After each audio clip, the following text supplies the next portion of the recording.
James had flown approaches in the simulator, practiced under the hood, and memorized every checklist. But this was different. This was real.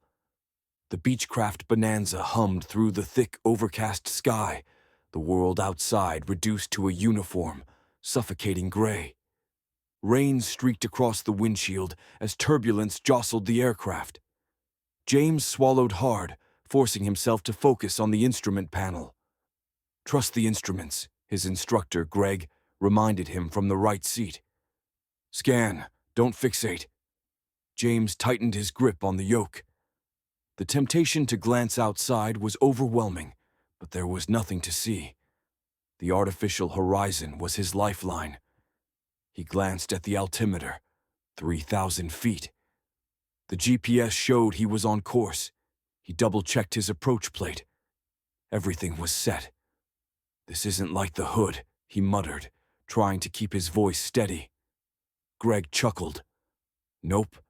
This is IMC for real. How's it feel?" James exhaled. "Claustrophobic." The controller's voice crackled in his headset. "Bonanza, 456 X-ray. Turn left heading 180. Maintain 2,500 until established. Cleared for the ILS runway 27 approach." James acknowledged the clearance, nudged the yoke left, and watched the heading indicator turn. The localizer needle came alive, shifting toward the center. He rolled out of the turn and started tracking the course inbound. "Glide slope coming alive," Greg said. "Start your descent." James reduced power and adjusted the nose down. The airplane responded smoothly. He stole a glance at the VSI, 500 feet per minute down. Good. His scan was improving. At 1,500 feet, the turbulence worsened. The Bonanza bounced in the unstable air, and the attitude indicator wobbled. His stomach clenched. The glide slope needle dipped, then jumped back. "Easy corrections," Greg coached. "Don't chase it." James took a slow breath and steadied his hands. He made a slight pitch adjustment, bringing the glide slope needle back to center. 1,000 feet, Greg called out. James focused harder, cross-checking the altimeter, airspeed, and attitude.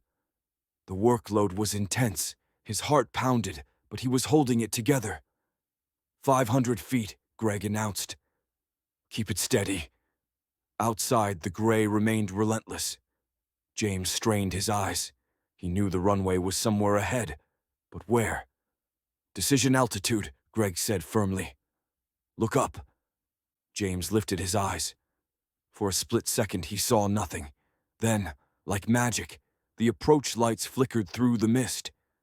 Relief flooded through him. "Runway in sight," he called. Greg grinned. "Take us home." James transitioned to a visual landing, keeping his descent steady. The tires chirped against the pavement, and he let out the breath he hadn't realized he was holding. Greg clapped him on the shoulder. "Welcome to real-world IFR." James exhaled, finally cracking a grin. "That was insane." Greg chuckled. "And that was just the beginning. Ready for more? Subscribe to Flying 4 Hours and stay on track for more stories, tips, and insights from the world of aviation. The sky's the limit, and we're just getting started. Happy flying.